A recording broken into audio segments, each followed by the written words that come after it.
Allah yang tahu beban, permohonan, kebutuhan tiap-tiap anak-anak-Mu.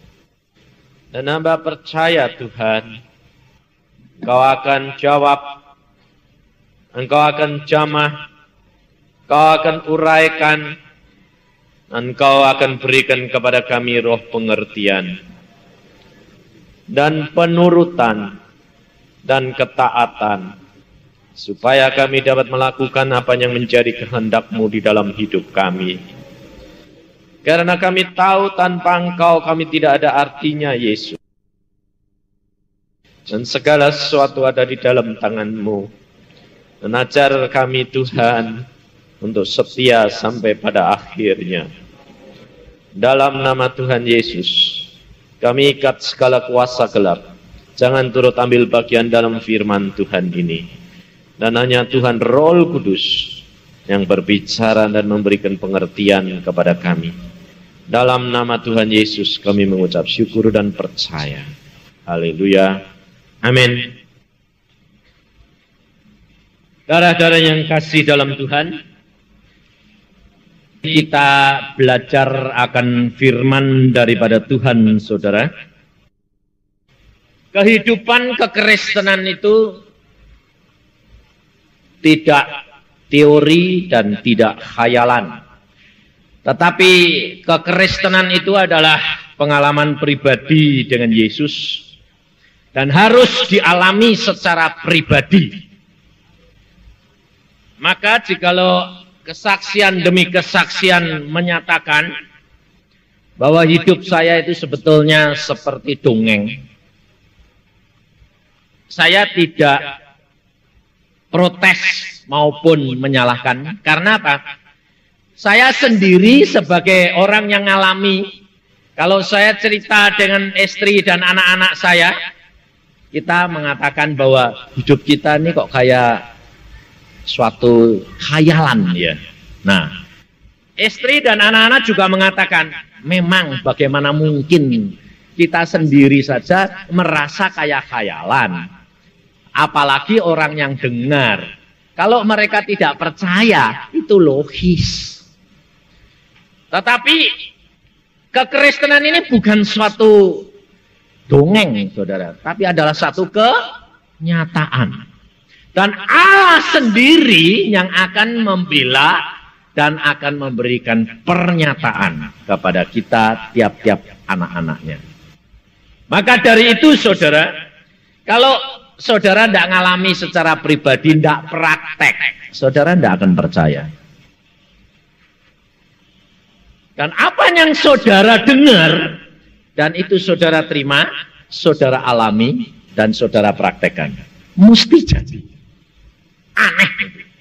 Saya ya tidak ngerti. Kalau ditanya, kok bisa begitu? Tidak ngerti. Lah kok bisa? Ya tidak ngerti. Saya bilang. Nyatanya begitu tuh. Bagaimana? Tidak ngerti. Makanya saya kalau ngomong, kalau saya minta sama Tuhan ya minta. Datangnya dari mana? Ya tidak tahu. Kerap kali ditanya begini, bagaimana sih Pak Yusa taunya? Tidak tahu. Lah kok bisa gitu? Dah keluar sendiri. Nah, itu loh saudara. Jadi kalau saudara banyak yang mengatakan kepada saya bahwa, wah kalau kayak Pak Yusa ya enak. Coba gue ngalami kayak aku. Bingung. Kenapa? Saya sendiri bingung kok. Sebabnya apa? Saya kerap kali sama Tuhan ngomong begini, Tuhan, aku ini tambah lama kok tambah bodoh ya. Loh, saudara tahu bahwa orang lain nganggap saya itu pinter, nganggap orang lain itu saya tahu segala-galanya. Tapi sebetulnya itu dengan Tuhan itu tambah kenal Tuhan itu tambah tolol. Percaya enggak? Coba baca di dalam Alkitab. Di dalam Lukas 12 ayat yang ke-11 dan 12. Coba perhatiin. Mumpung di sini ada SH tadi siapa namanya? Nah saya ya tidak ngerti kok. Saya bilang Yusa siapa? Itu siapa? Pak Niko. Oh Niko SHO yang pengacara beneran ini ada. Di dalam Lukas 12 ayat 11 dan 12. Apabila orang menghadapkan kamu kepada majelis-majelis atau kepada pemerintah-pemerintah dan penguasa-penguasa, janganlah kamu khawatir bagaimana dan apa yang harus kamu katakan untuk membela dirimu. Sebab pada saat itu juga Roh Kudus akan mengajar kamu apa yang harus kamu katakan. Nah, berarti ini orang Kristen boleh mikir enggak? Hah? Boleh mikir nanti kalau menghadap yang tak omong ke apa ya? Kalau aku ditanyai apa, tak jawab apa. Boleh mikir enggak? Hah? Enggak. Orang tolol enggak ini? Hah? Halo. Kira-kira kalau ada SH pengacara di sini itu, dia lalu bertindak seperti firman Tuhan ini, kira-kira kliennya mau enggak? Kliennya dia mau ini, jangan khawatir, enggak usah mikir, nanti di sana saja jawab saja apa adanya. Kira-kira itu orang bodoh atau orang pintar? Hah? Bodoh toh? Nah ya, makanya kalau saya ngomong itu fakta Alkitabiah. Dan itu kenyataan, saya ini tambah kenal Tuhan, tambah tolol. Kenapa? Nah, segala-gala enggak boleh mikir itu. Enggak usah sedia-sedia jawab apa. Nanti aku sendiri yang jawab. Lah, itu saya praktekkan. Pokoknya ada orang konseling ngomong, saya enggak mau mikir. Saya sembahyang, Tuhan dia ngomong apa sih enggak ngerti aku. Nah, lalu Tuhan ngomongin ini, ya tak omong ngiplok. Nah, orang itu sama manggut bilang gini, wah hebat, apa nih sih hebat? Lah saya jadi bingung sendiri toh. Lalu makanya setiap orang kalau datang kepada saya bilang, terima kasih Pak Yusak. Terima kasih apa? Loh, kak saya di enggak tahu. Loh, kamu enggak ingat? Enggak. Makanya Pak Samudi sama Im, loh kamu ingat enggak ini? Enggak ingat. Ini enggak ingat. Loh kok jadi semua? Lah kamu ngomong apa? Enggak tahu. Sebab saya bukan yang ngomong, tapi saya cuma peka dan cuma dengar-dengaran apa yang Roh Kudus katakan. Nah, saudara tahu? Itu sebetulnya rahasianya. Tapi untuk menjadi peka dan menurut dan taat itu tidak gampang. Sebab itu harus menyangkal diri. Otak ini loh, otak. Harus disangkal. Sebab bagi Yesus mungkin, bagi kita tidak mungkin. Sehingga kita mesti selalu bertentangan dengan akal.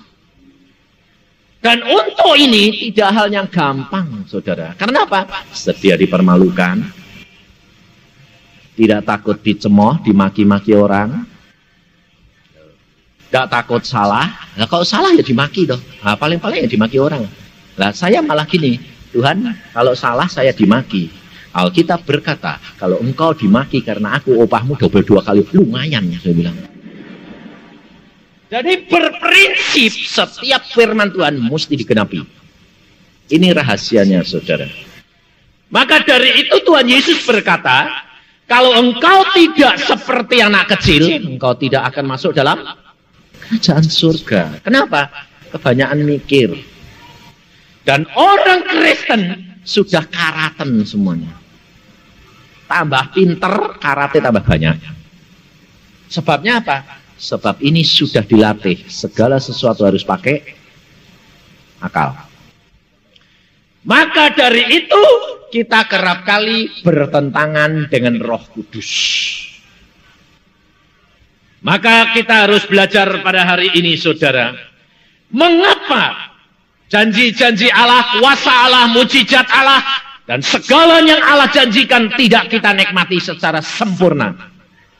Karena sebetulnya kita itu tidak takut akan Allah. Kita kurang takut. Kita memuji Yesus, kita mengagungkan Yesus. Tapi sebetulnya kita itu tidak takut kepada Yesus. Kenapa? Karena ternyata visi kita, pengertian kita tentang Alkitab ini salah. Kita kerap kali hanya memanfaatkan Yesus Dan ternyata Yesus hanya memenuhi keinginan kita. Kalau keinginan kita tidak dipenuhi, kita kecewa. Dan akhirnya kita meninggalkan Dia. Saudara tahu, kita tidak usah pusing sama manusia. Sebab pendeta, penginjil, hamba Tuhan lebih banyak mengerti, lebih banyak dituntut oleh Tuhan. Masuk surga tidak gandeng-gandengan. Loh, betul tidak? Makanya saya kerap kali cerita, Yesus selalu mengatakan dari anak yang menyusu, Yesus menyusun puji-pujian. Dari anak kecil, Yesus menyatakan kemuliaannya. Dari anak kecil, Yesus pakai. Kenapa? Karena orang-orang dewasa tidak mau percaya. Karena itu Tuhan pakai anak-anak kecil. Saudara tahu? Bahwa setiap Alkitab di sini digenapi oleh Allah. Digenapi. Semuanya digenapi. Maka ada anak seorang kecil umur 5 tahun di Jakarta, bapaknya lapor sama saya, Pak Yusa, kenapa? Ini anakku ini benar enggak, Pak? Kenapa? Wah, dia itu sembarang-barang sembahyang, Pak. Lalu ada teman mamahnya, anaknya itu sakit, terus enggak sembuh-sembuh. Keliling Jakarta tidak sembuh, bawa ke Singapura tidak sembuh. Karena dia anak orang kaya. Lalu mamahnya ini bilang nama temannya, itu anaknya kasihan tidak sembuh-sembuh itu. Anak kecil ini dengar. Dia tidak ngomong apa-apa sama mamai, dia masuk kamar sembahyang. Tuhan, sembahyang kasihan dong Tuhan, sebab sama-sama kecilnya. Jadi Tuhan kasihan dong sembuhin. Tuhan ngasih tahu. Itu loh, mama itu punya simpenan jimat di tempat ini, itu yang menyebabkan anaknya sakit terus. Langsung anak kecil ini ndak mikir, ndak apa, wong dia ndak ngerti, dengar langsung ngomong sama mama, itu orang mama itu punya simpenan di sini, itu buang nanti anaknya sembuh. Lah anaknya, loh, saya ngomong sama Tuhan Yesus. Lah mamanya ndak bingung. Kamu sahabat, loh mama tadi ngomong aku dengar aku sembahyang. Nah, langsung dibuang, diomongin, apa kamu punya simpenan ini nih? Iya. Itu aja dibuang, anak nanti sembuh, buang sembuh total. Lalu mama ini bingung. Lalu kerap kali anak ini bilang, "Mah, aku dibawa ke sana, enak loh mah di sana, enak loh mah. Bingung. Dan dia cerita tentang itu padahal dia belum pernah baca Alkitab. Dan anak ini dibawa. Pada waktu saya ke Jakarta, dia bawa, ditemukan saya. Aneh enggak? Enggak kenal anak ini. Kecil, gendut. Lah, enggak kenal. Tapi demikian dia tahu saya. Kok seperti kenal sudah lama. Aneh enggak? Dia lari, gablok di tempat saya. Saya pikir, ini piye toh bocah ini? Lah, aku yang bingung aku toh. Ini anaknya, ini ada apa? Lalu Pak, ini lupa anaknya. Oh ini. Lalu saya tanya, namamu siapa? Oh, sama, Yusa. Lalu ngomongin gamblok, tidak mau lepas. Sampai mamanya bilang, loh kamu kan belum kenal. Tidak, seroh. Anak kecil ngomong, seroh. Tidak bingung lah saya. Lalu saya bilang, Tuhan, ini siapa? Aku pakai anak-anak kecil sekarang. Kenapa? Karena orang tuanya itu karatan, nggak mau nurut. Cara tahu, Tuhan akan pakai anak-anak untuk kemuliaan namanya. Karena apa? Karena orang-orang dewasa tidak mau menjadi seperti kanak-kanak. Maka dari itu saya paling senang, saya selalu katakan, dan saya beritahukan kepada keluarga itu, kamu apakah berdoa setiap hari dengan anak-anakmu? Ya. Itu rahasianya. Selalu saya katakan berdoa membuat mezbah keluarga. Dan Allah akan pilih di antara keluargamu satu menjadi perantara penyambung lidah yang peka terhadap pimpinan dan anugerah Allah. Di dalam keluarga saya, kita berlomba. Setiap anak harus menjadi peka. Dan mereka berlomba. Dan semuanya peka. Dan kalau sudah begitu, kita saling checking. Kalau ada pernyataan Allah, kita beritahukan cek. Kita tidak akan tertipu oleh kuasa gelap. Maka dari itu kita harus benar-benar mengerti akan rahasia daripada firman Tuhan ini. Dan kita belajar. Sebab anak-anak belum pernah baca. Kalau kita orang tuanya tidak baca, kita tidak dapat mengecek kebenaran itu. Sebab kalau keluar dari Alkitab, berbahaya. Maka dari itu kerap kali saya katakan firman dan Roh Kudus tidak boleh dipisahkan. Kita harus belajar firman, tetapi dengan pimpinan Roh Kudus. Kita harus membaca firman, dan kita harus berdoa. Kalau saudara kurang membaca firman, dan saudara banyak berdoa, karunia-karunia itu hati-hati bisa keluar dari Alkitab dan saudara tidak tahu. Sehingga banyak anak-anak Tuhan yang aneh-aneh. Tidak memperhatikan akan firman. Karena setan ini ingin menarik saudara keluar daripada firman Tuhan ini. Tuhan Yesus berkata, yang penting itu roh. Betul enggak? Daging ini sama sekali tidak ada artinya. Tetapi kita menjadi orang Kristen lebih banyak tertarik oleh daging, perkara-perkara daging daripada perkara roh. Kekristenan harus cara berpikirnya dibalik. Dari roh menjelma menjadi daging. Bukan daging dijelmakan jadi roh. Kebalik. Maka dari itu kita harus benar-benar mengerti, saudara. Di dalam Lukas 12 ini dikatakan oleh Tuhan Yesus. Ayat yang pertama. Sementara itu beribu-ribu orang banyak telah berkerumun. Sehingga mereka berdesak-desakan. Lalu Yesus mulai mengajar pertama-tama kepada murid-muridnya. Katanya, waspadalah terhadap ragi, yaitu kemunafikan orang Farisi. Tidak ada sesuatu pun yang tertutup yang tidak akan dibuka. Dan tidak ada sesuatu pun yang tersembunyi yang tidak akan diketahui. Karena apa yang kamu katakan dalam gelap akan kedengaran dalam terang. Dan apa yang kamu bisikkan ke telinga di dalam kamar akan diberitakan dari atas atap rumah. Saudara, kita harus mempelajari kenapa Tuhan Yesus paling tidak suka terhadap kemunafikan orang Farisi dan ahli Taurat. Padahal mereka itu adalah orang-orang yang belajar Alkitab. Tetapi Tuhan paling tidak suka kemunafikan mereka.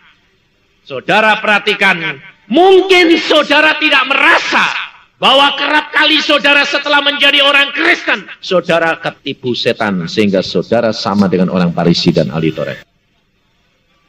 Kerap kali kita tidak sadar bahwa kita menjurus kepada kemunafikan. Kita kerap kali tidak menyadari hal itu. Mengapa? Karena cara berpikir kita. Setelah kita menjadi orang Kristen, pada waktu kita ditolong Tuhan, jatuh cinta yang pertama-tama. Waduh, segala-gala Yesus. Segala-gala Yesus. Saya kalau lihat orang begitu, kerap kali selalu saya katakan, waduh cinta pertama itu. Biasanya itu penuh dengan emosi. Betul enggak? Cinta pertama itu selalu penuh dengan emosi enggak? Iya. Dan kerap kali buta biasanya. Terjang saja. Wah. Coba, banyak orang. Pada pertama kali dia cinta Tuhan. Wah, segala milik Tuhan. Seperti Ananias dan Safira. Semua rumah dijual. Cuma jual. Kasihkan Tuhan. Kasih. Gak apa-apa. Milik Tuhan. Barang sudah dijual. Jumlahnya kok banyak. Waduh. Mulai mikir.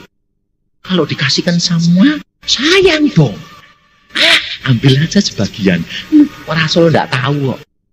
Saudara. Pada waktu kita pertama kali cinta Tuhan, apa saja yang hamba Tuhan ngomong, diberikan, betul enggak? Makanya banyak anak-anak Tuhan ketipu hamba Tuhan. Kenapa? Wah, kesaksiannya hebat, kasihan ya. Padahal hamba Tuhan itu pakai ini, ngakali kamu. Cuma datang, aku enggak punya, gini. Kasihan. Wah, orang yang cinta Tuhan pertama kali mesti ketipu. Kenapa? Hatinya sedang berkobar-kobar, emosional. Ya udah apa-apa, ambil, kasih, ambil. Loh lah, kok ternyata penipu ya? Iya. Karena apa? Karena engkau tidak belajar firman daripada Tuhan. Jangan menyediakan jawaban. Jangan terpengaruh oleh apa yang di hadapanmu. Baik pembesar maupun orang kecil sekalipun. Baik hamba Tuhan maupun orang biasa. Jangan terpengaruh. Alkitabnya ngomong. Roh Kudus yang akan memberitahu kamu. Dan kamu tinggal berdoa. Tuhan Roh Kudus, berikan aku pimpinan supaya aku bertindak dengan benar. Kalau kamu tidak digerakkan, jangan beri. Biarpun dia mau nangis-nangis kayak apa, peduli amat. Saudara tahu? Tetapi kenyataan saudara tidak berjalan di dalam roh, tetapi berjalan di dalam akal. Contohnya, ini satu kenyataan. Saudara berbakti di sini.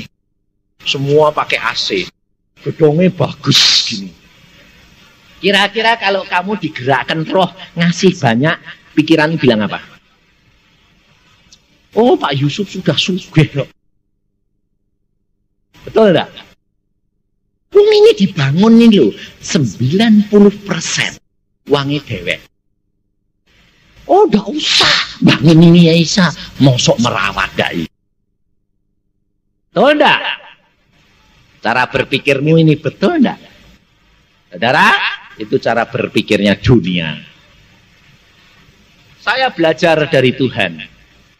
Saya kerap kali diajar Tuhan aneh-aneh.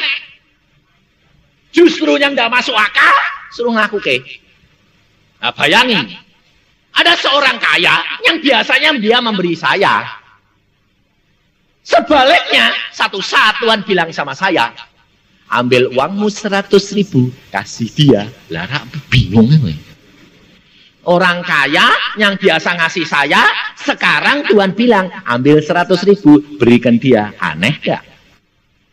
Kira-kira kalau saya pakai akal, saya kasih enggak? Enggak.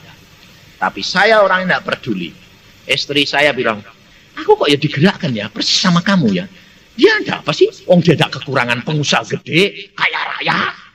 Dia malah biasanya ngasih kita, masa kita suruh ngasih dia? Istri saya bilang gitu. Saya berkata, tidak usah dipikir, mau dibuang, mau diapa, berikan. Saya sama istri saya datang sana. Lah, istri saya bilang, enggak butuh apa-apa kok, kurangi selawe aja. Yang selawe tak kasih ke orang itu, dia orang kaya ngapain? Loh, lucu enggak? Lalu pada waktu diberikan plok sama istrinya itu ketawa ngakak-ngakak. Bukan ketawa karena memberi dia jumlahnya sedikit, tidak. Dia lalu bilang, waduh Tuhan, aku sekarang baru percaya kok. Aku bilang, percaya apa? Kalau Pak Yusa itu memang orangnya nurut Tuhan masa bodoh, pokoknya dilakukan perintahnya. Lah wong suruh ngasih uang saya kok ya dikasih. Karena apa? Dia ini baru minta contoh, minta bukti sama Tuhan. Kalau memang Yusa itu kesaksiannya benar Tuhan, suruh ngasih saya 100.000, kurang ajar enggak? Loh, kurang ajar enggak itu? Waktu saya berikan dia ketawa ngakak-ngakak, kurang ajar enggak? Lalu dia bilang, wah memang benar kok, memang aku percaya bahwa kamu ini orangnya enggak peduli. Pokoknya Allah berkata apa, saya lakukan. Mau benar, mau salah, peduli amat. Loh. Yang penting kan Tuhan tahu hatiku baik, betul enggak? Kalau seandainya saya salah, bapakku kan akan membela saya. Orang tahu bahwa saya mau nurut dia. Loh, saudara tahu? Saudara harus belajar menurut. Dan kerap kali, kalau kita kita sudah mempersembahkan sesuatu, di balik itu kita punya pikiran yang lain. Dan kerap kali merasa beban itu terlalu berat buat engkau. Hati-hati. Jangan sampai pengalaman daripada Ananias dan Safira menjadi bagian kamu. Hati-hati. Harta benda semuanya milik Allah. Kalau Allah mengendaki, berikan. Tidak usah takut dan khawatir. Tetapi kalau Allah tidak menggerakkan, jangan. Tidak usah emosional. Saudara tahu, Allah kita itu adalah Allah yang luar biasa. Ini di Surabaya ini Pak Sambudi boleh tanya. Pada waktu saya menginjil 10 hari. Dan Tuhan berkata kepada saya, kumpulkan Yusa, kumpulkan. Saya pikir, wah Tuhan ini baik hati. Suruh ngumpulin buat saya, pikir saya. Kumpulin dapat 2,5 juta. Wah lumayan. Lalu satu saat Tuhan bilang, lumayan ya Yusa. Iya Tuhan lumayan. Pikir saya, 3 hari, 4 hari yang akan datang tak kantongi pulang. Tidak taunya Tuhan bilang, lumayan ya Yusa. Lumayan Tuhan. Itu loh berikan itu orang. Kasihan itu. Berapa? 500. Itu 500. Itu 500. Loh 500 kali 5 habis. Lalu saya bilang, loh Tuhan, ini aku kerja ini enggak bawa kasih apa-apa. Lalu Tuhan bilang, loh kamu percaya enggak kalau aku melihara kamu? Percaya. Ya sudah, ya sudah. Habis. Saudara tahu, habis ludes. Saya berikan, enggak peduli saya. Tapi 3 hari kemudian saya mau pulang, saudara boleh percaya, boleh tidak. Pak Sambudi yang saksinya. Sampai dia tanya saya. Karena dia penasaran, dia tanya. Kamu bawa pulang berapa? Ini kalau orang lain yang ditanyai kan bisa. Saya orangnya belak-belakan. Kamu kira berapa? Gantian tak gituin dia. Lah mau kasih ke semua gitu kok. Habis, ya biarin. Tapi Tuhan sanggup beri saya bilang. Dalam waktu 3 hari, mosok lebih banyak. Kalau tidak lebih banyak, bukan Tuhan. Kalau tidak mustahil, itu bukan Tuhan. Ya tak? Nah, saya bilang, Allah tidak ada yang mustahil, buat saya yang mustahil. Lalu dia berkata apa? Berapa? Saya buka, berapa itu? 10 juta. Masuk akal enggak? Hah? Sampai dia ngelongok. Hah? Berapa? 10 juta. Lalu Tuhan bilang apa? Tuhan bilang, kantongi. Kantongi.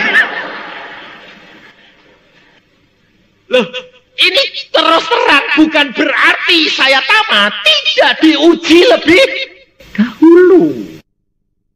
Nah, saudara kira-kira berani enggak?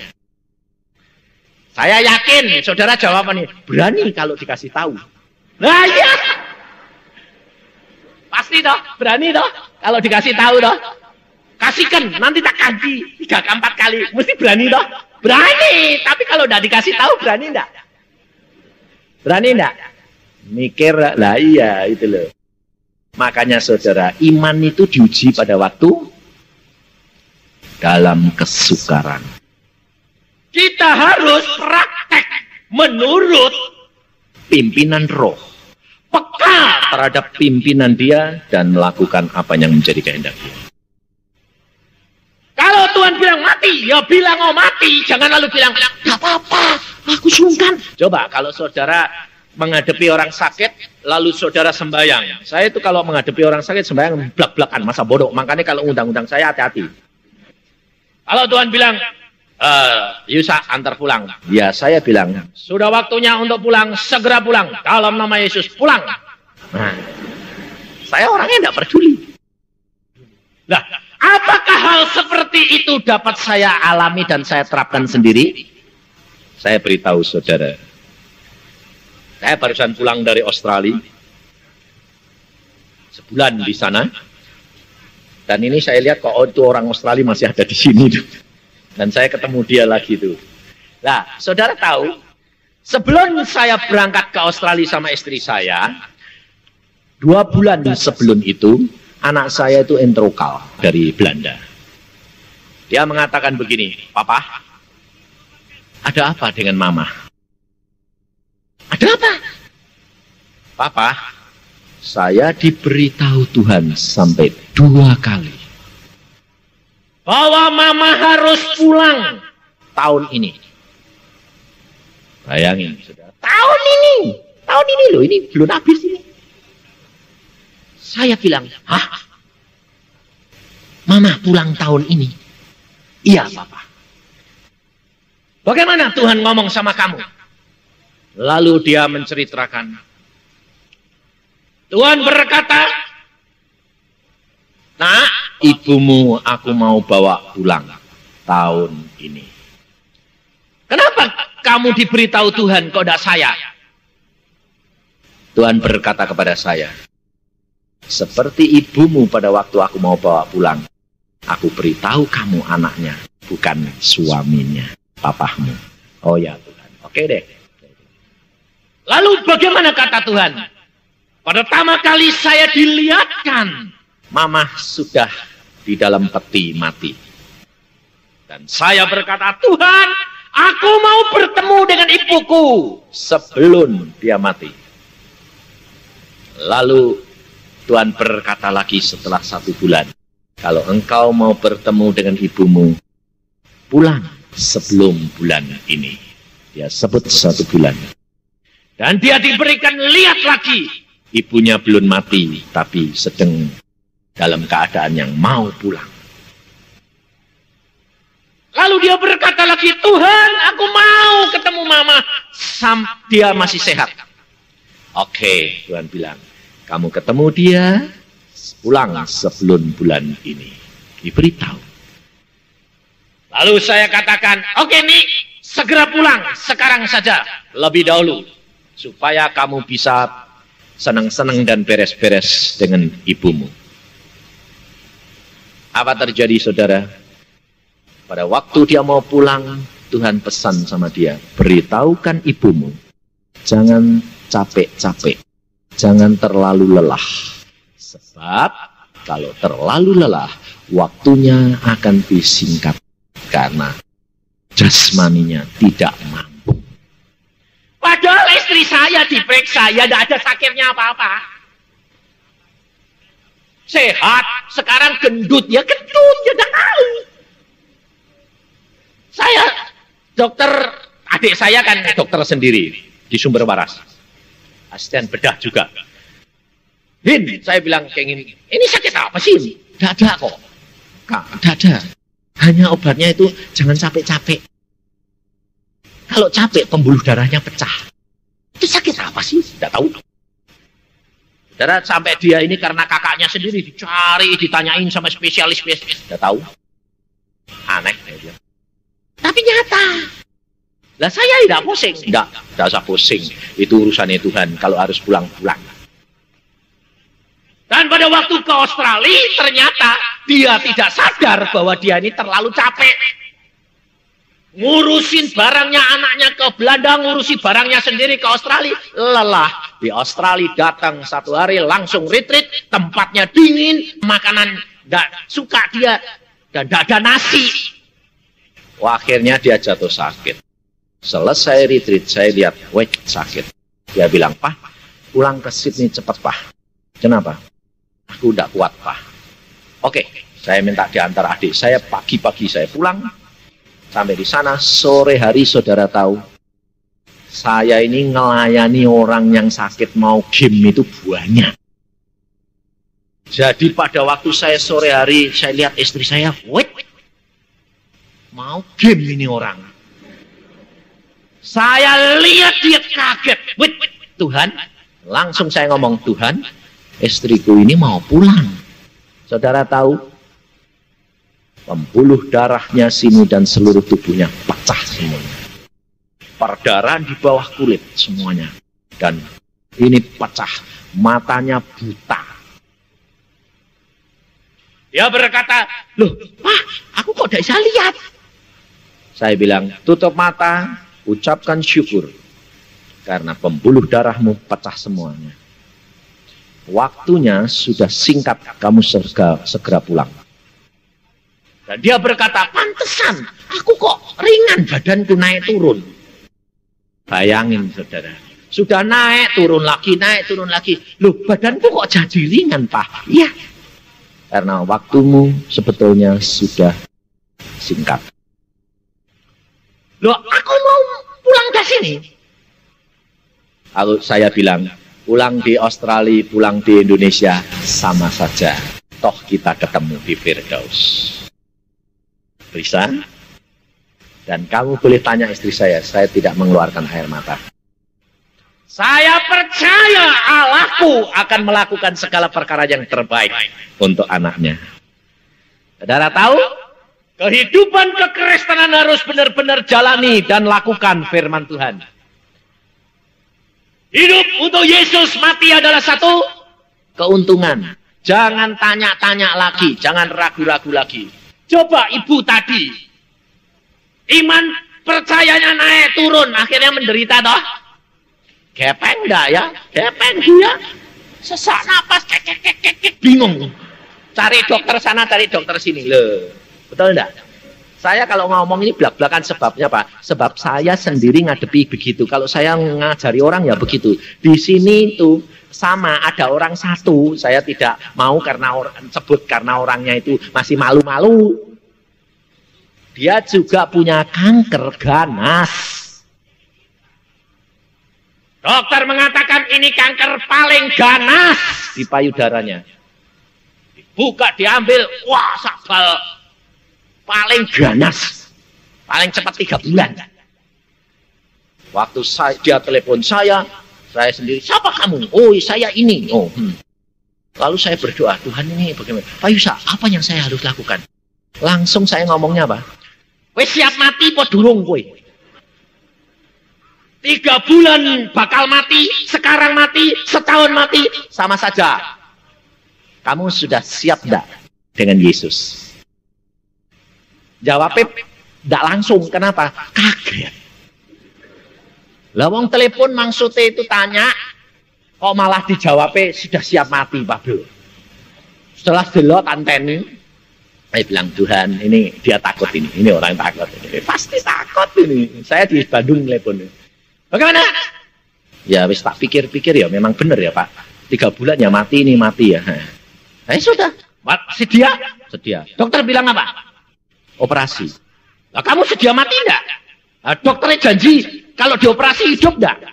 Ya enggak janji. Ya wis enggak usah operasi saya bilang. Lah ya toh, dokternya enggak jamin kok. Wong dia bilang itu kanker terganas. Ini orangnya ada di sini, tapi saya enggak mau ngasih tahu. Nah, langsung dia berkata, begitu saya berkata, mulai sekarang bangun pagi, sembahyang, baca Alkitab. Kalau sudah waktunya pulang, pulang. Kalau Tuhan mau jamah, sembuh. Tidak usah takut. Ya, Pak bisa. Wes, mati hidup. Mau berani, berani. Berani. Loh, sampai sekarang sudah setahun. Malah lemu, malah sehat. Loh. Sama sekali tidak dijamah dokter kembali. Dan tidak pakai obat lagi. Tergantung iman percayamu toh. Kalau kamu yakin, bisa enggak? Bisa. Alkitab yang berkata, bukan saya. Dan kalau saya ditanya, saya cuma tanya sama Tuhan. Tuhan, apa yang aku omongkan? Omongin, katakan. Berani enggak? Kalau berani, aku jamah. Nah, ternyata dia berani. Ya biarin. Nah, nyatanya saya asal ketemu ya, lihat. Lumpuh beres ya sopor. Saudara tahu bahwa Allah itu Allah yang luar. Tetapi kita kerap kali dikuasai dengan pikiran kita takut. Dan pada waktu itu istri saya bilang, yang saya kalau manggil dia kan sayang. Dia bilang gini, yang kamu siap-siap. Saya bilang, sebab waktumu sudah singkat. Anak saya dari negeri Belanda Entrokal. Papa, Mama ada apa? Kenapa? Aku lihat kaki Mama sudah menginjak ambang pintu surga. Tinggal setengah langkah, Papa. Saya bilang, betul nak. Mamamu sekarang sudah di ambang pintu surga. Bagaimana, Papa? Mama mau pulang. Nanti dulu. Jangan khawatir.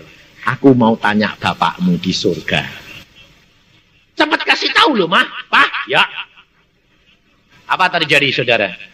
Istri saya ngomongnya gini. Yang nyanyi ini siapa? Kok terus-terusan siang malam kok nyanyi terus? Siapa yang nyetel kaset? Saya bilang, nggak ada yang nyetel kaset. Lah kok aku dengar puji-pujian? Bagusnya kayak gini. Itu karena kamu sudah di ambang pintu surga, jadi dengar puji-pujian malaikat. Kan tadi saudara nyanyi bersama malaikat. Jadi kalau kamu bakal ngalami kayak gitu, ingat ya, nyanyi bersama dengan malaikat. Berarti kamu sudah di ambang pintu.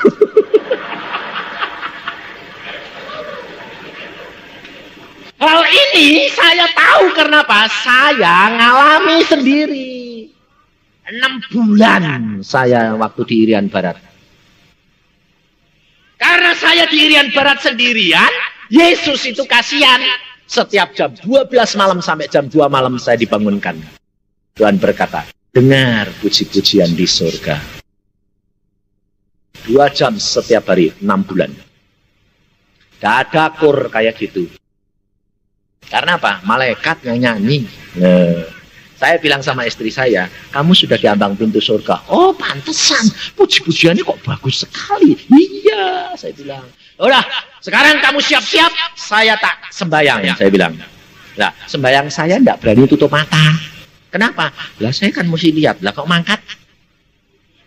Nah, aku nanti kan tidak ngerti. Jadi saya ngomong gini, Tuhan, itu lihat loh, istriku mau berangkat loh Tuhan. Sekarang kau yang pilih deh, terserah, saya bilang. Pelayanan saya baru seminggu, kurang 3 minggu di Sydney sama di Melbourne. Kalau istriku pulang, aku ini bagaimana? Tak urusi, bawa pulang Indonesia, atau tetap di sini saya selesaikan tugasku. Kalau engkau suruh menyelesaikan, tak selesaiin. Istriku tak balsam. Udah biar Tuhan. Tapi apa kata orang seluruh Australia sama Indonesia, pulang-pulang bawa mayat? Terserah loh Tuhan. Sebab kalau engkau, aku dipermalukan, opahku 2 kali lipat. Catatan, saya bilang. Lalu yang kedua saya bilang, kalau istri saya harus saya bawa pulang, berarti pelayanan saya 3 minggu batal. Betul enggak? Dan apa kata Tuhan? Bukankah saya ke Australia sudah seizinmu? Terserah. Apa kata Tuhan, saudara? Kalau engkau hidup dengan Tuhan luar biasa, saudara.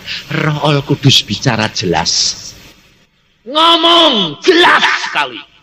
Yusa, kamu sekarang minta kepada Bapakmu di surga.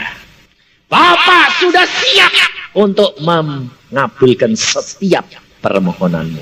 Bayangin. Saya pada waktu itu, apa langsung minta? Enggak. Malah tanyanya begini, Tuhan Roh Kudus, lah aku minta apa? Loh, saudara tahu, segala sesuatu belajar berkomunikasi dengan pimpinan Roh Kudus. Bisa? Ayo, ngomong sih gampang, coba ngalami. Maka dari itu saudara, hidup kekristenan ini harus dipraktekkan. Kalau engkau mengasihi Yesus benar-benar, engkau akan melakukan firman-Nya. Dan Yesus sudah berkata, percayalah kepadaku, kata Tuhan.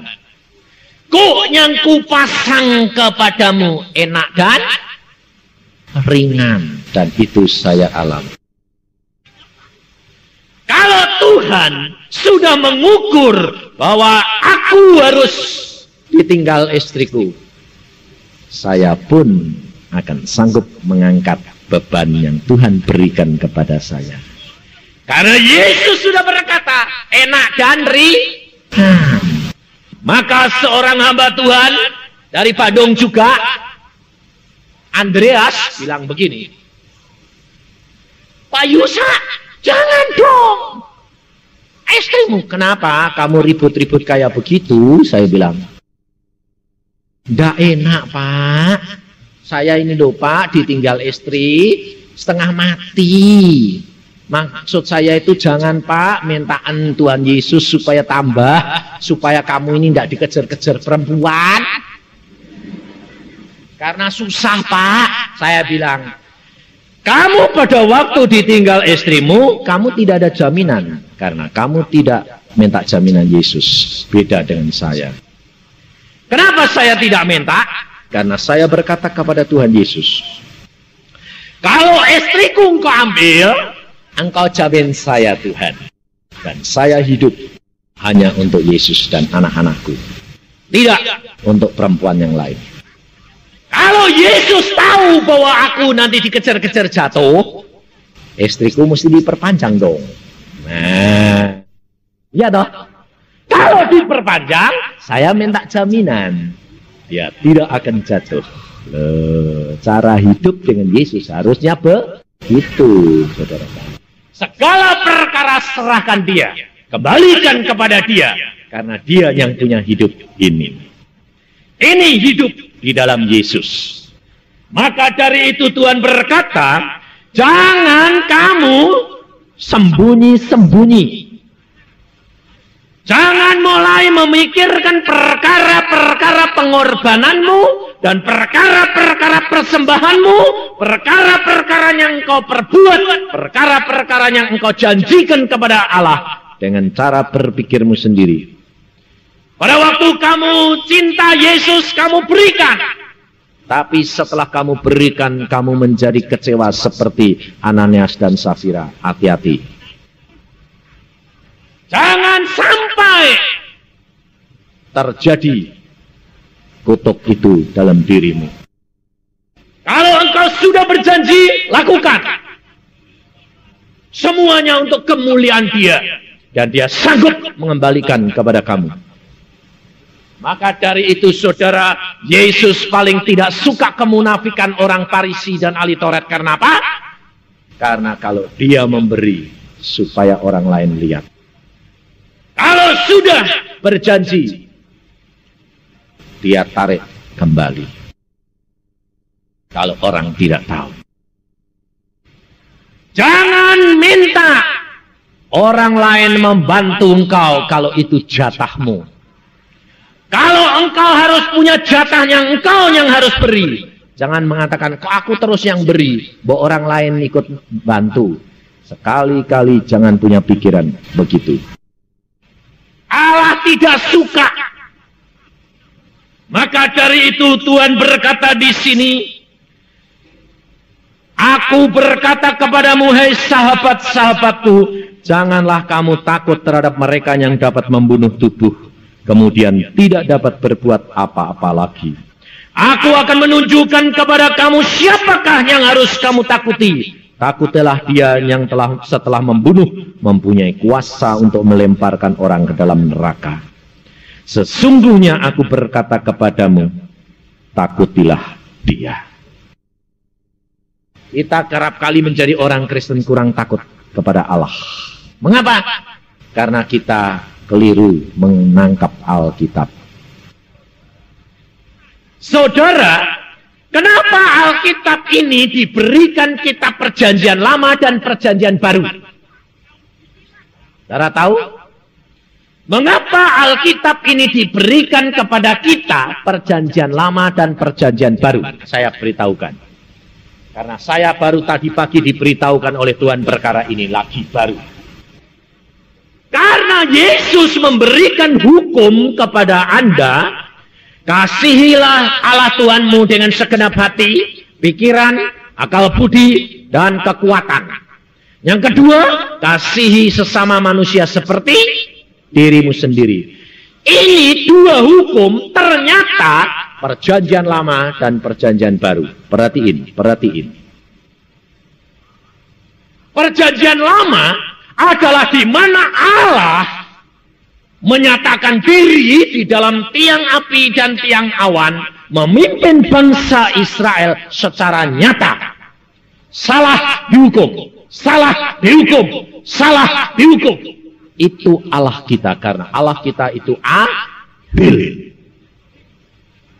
Di dalam perjanjian lama kita mengenal Allah yang sesungguhnya. Dan Allah yang sesungguhnya ini berubah atau tidak? Tidak. Perhati ini. Kenapa setelah Yesus lahir ke dalam dunia, Allah yang menjelma menjadi manusia, Allah Yesus ini penuh kasih dan pengampun. Kenapa tidak seperti yang perjanjian lama? Apakah Allah berubah? Tidak. Perhati ini. Yesus berkata, kalau orang itu menghina anak manusia, menghujat anak manusia, dia diampuni. Tetapi dia kalau menghujat roh, tidak diampuni. Betul tidak? Kenapa Yesus berkata begitu? Sebab Yesus pada waktu dia di dalam dunia, dia adalah manusia. Anak manusia. Bukan Allah. Tapi di dalam diri Yesus ada manusia dan Allah. Nah, kenapa? Pada waktu Yesus di dalam perjanjian baru kok penuh kasih. Sebab Yesus memberikan contoh bagaimana menjadi manusia yang diperkenan Allah. Mengasihi sesama manusia seperti diri sendiri. Penuh pengampunan. Tetapi Yesus sekarang duduk di sebelah kanan Allah Bapa. Dia statusnya anak Allah, bukan anak manusia lagi. Dan perhatikan, Yesus sudah menyerahkan kemanusiaannya sebagai anak manusia pada waktu dia di atas kayu salib. Dia ketemu ibunya dan Yohanes. Coba kita lihat di dalam Injil Yohanes. Di dalam Injil Yohanes, pasal yang ke-19, ayat yang ke-25. Dan dekat salib Yesus berdiri ibunya dan saudara ibunya Maria istri Kleopas dan Maria Magdalena. Ketika Yesus melihat ibunya dan murid yang dikasihnya di sampingnya, berkatalah ia kepada ibunya, "Ibu, inilah anakmu." Kemudian katanya kepada muridnya, "Inilah ibumu." Sejak saat itu murid itu menerima dia di dalam rumahnya. Saudara tahu? Pada waktu Yesus di atas kayu salib, dia menyerahkan kedudukan dia sebagai anak manusia kepada siapa? Yohanes. Dan mulai saat dia mati, kemudian dia bangkit, dia bukan anak manusia lagi, tapi dia adalah anak Allah.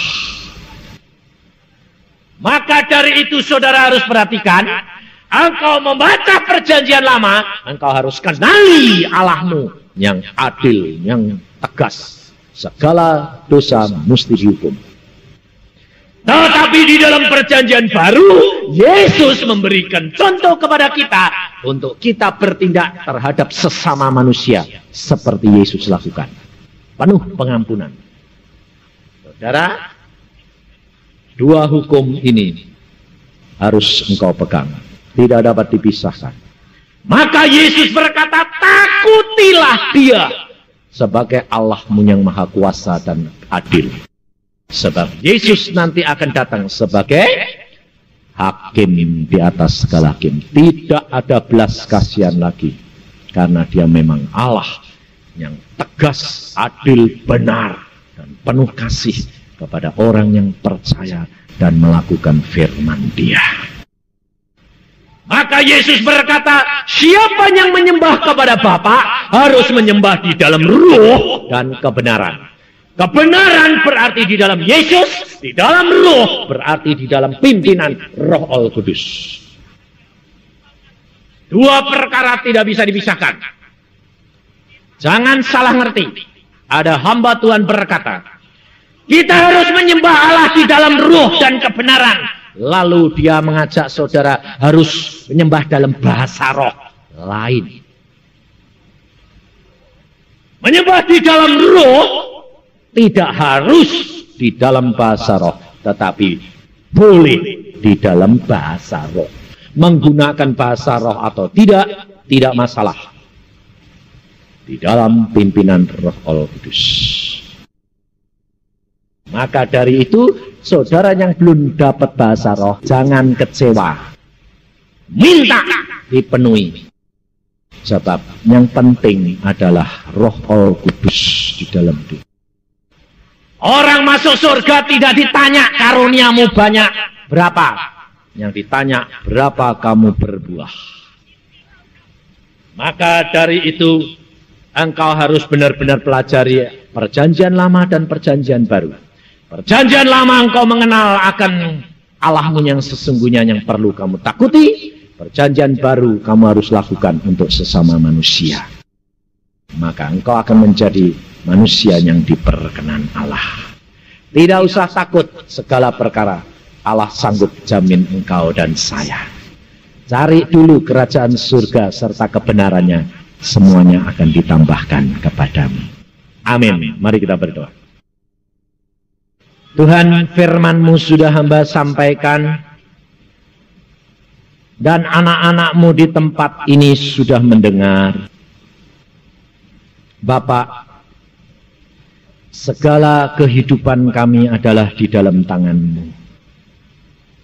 Engkau tahu keperluan kami, Tuhan. Engkau tahu hati kami, Tuhan. Ampuni kami, kerap kali kami munafik di hadapan hadirat-Mu. Kami kerap kali tidak jujur kepadamu, Tuhan. Kami kerap kali mengatakan bahwa kami mengasihi Engkau. Tetapi pada waktu kami menderita sedikit, kami sudah berteriak-teriak dan kurang percaya kepadamu. Aku tahu, Bapak, bahwa Engkau tidak akan tuntut anak-anak-Mu seperti Engkau tuntut hamba. Tetapi aku mengucap syukur karena Engkau mengasihi hamba lebih dari segala-galanya. Engkau mengasihi istriku, Tuhan. Engkau mengasihi anak-anakku, Tuhan. Dan aku tahu hal itu. Maka dari itu, apa yang Engkau lakukan terhadap keluargaku, itu adalah satu kebaikan yang Engkau rencanakan di dalam hidupku. Demikian sekarang hamba-Mu berdoa untuk tiap anak-anak-Mu di tempat ini, Yesus. Engkau tahu keadaan anak-anak-Mu, Tuhan. Mereka membutuhkan pertolongan-Mu dan jawaban daripada-Mu, Yesus.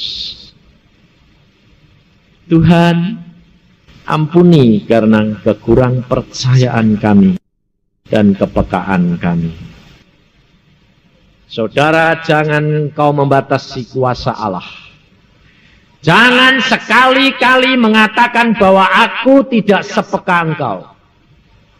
Jangan membatasi kuasa Allah. Yesus mudah untuk berbicara kepada kamu. Orang tuli sekalipun kalau Yesus berkata, dia akan mendengar. Saudara, jangan membatasi kuasa Yesus.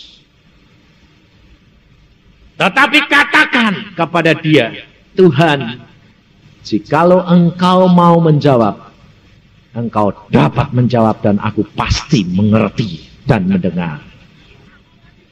Aku percaya, Tuhan, bahwa Engkau sanggup melakukan segala perkara. Maka dari itu Tuhan, buat hamba-Mu boleh mengerti apa yang Kau kehendaki dalam hidupku dan apa yang kami harus lakukan supaya kami dapat menyenangkan hati-Mu. Ampuni kami, Tuhan, karena kerap kali kami kurang percaya. Ampuni Tuhan kalau kami kurang takut akan Engkau. Sehingga kerap kali kami kurang ajar. Kerap kali kami memperalat Engkau. Kerap kali kami minta kehendak kami Engkau penuhi, bukan kehendak-Mu. Ampuni kami, Tuhan. Kerap kali kami kecewa melihat hamba-Mu dan orang lain. Kerap kali kami kecewa akan janji-janji orang lain. Kerap kali kami kecewa melihat saudara-saudara kami, Tuhan. Mengapa harus aku terus yang berkorban? Kenapa orang lain tidak harus turut berkorban? Tuhan, ampuni kami semuanya. Karena semuanya ini milik-Mu asalnya, Bapa. Dan kami kembalikan kepadamu, Yesus. Kalau Engkau mau ambil pulang dalam waktu sekejap pun habis, Tuhan. Tapi kami tidak nyadari bahwa semuanya ini anugerah-Mu. Dan kami kurang berterima kasih kepadamu. Hidup kami kerap kali kami cintai, padahal Engkau mencintai kami lebih dahulu. Engkau mati umur 33, masih terlalu muda buat ukuran kami. Dan Engkau tidak sayang karena Engkau menyayangi kami. Tuhan, ampuni kami. Sekarang Tuhan, hamba serahkan anak-anak-Mu dalam tangan-Mu, Bapa. Mari Tuhan Roh Kudus, Engkau berbicara pribadi demi pribadi. Engkau dengarkan doa anak-anak-Mu pada saat ini, Tuhan. Di mana mereka mengemukakan masalahnya kepadamu. Tuhan, hamba mengucap syukur akan tempat yang indah dan yang di mana Engkau mau melawat kami. Ampuni kami. Terima kasih, Tuhan. Dengar doa anak-anak-Mu saat ini. Kemukakan, saudara. Cepat kemukakan. Katakan kepada dia. Karena dia ada di sini. Katakan kepada dia. Dia sanggup mendengar doa. Terima kasih Tuhan akan apa yang Engkau sediakan bagi anak-anak-Mu. Hamba percaya doa-doa anak-anak-Mu Engkau dengar satu demi satu. Yesus, yang perlu Tuhan Engkau jamah saat ini. Tuhan, hampirilah. Silahkan Engkau bertindak menurut kehendak-Mu. Mulai dari yang atas sekalipun Tuhan. Engkau jamah Yesus. Engkau jamah Yesus. Engkau lawat mereka satu demi satu, Tuhan. Terima kasih Bapak. Terima kasih Bapak akan lawatan-Mu ini, Tuhan. Terima kasih Tuhan. Terima kasih Tuhan. Terus Tuhan, lawatan-Mu akan terus mengalir ke bawah.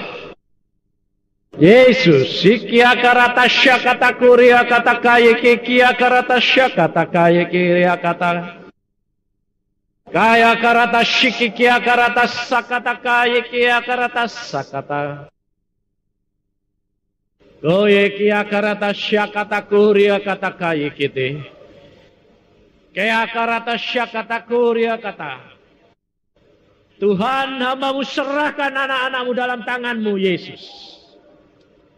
Yesus, Engkau yang melawat mereka, Tuhan. Oh Yesus, kia karata syakata kuria kata syakata kuria kata kai kita kiri kata syakata.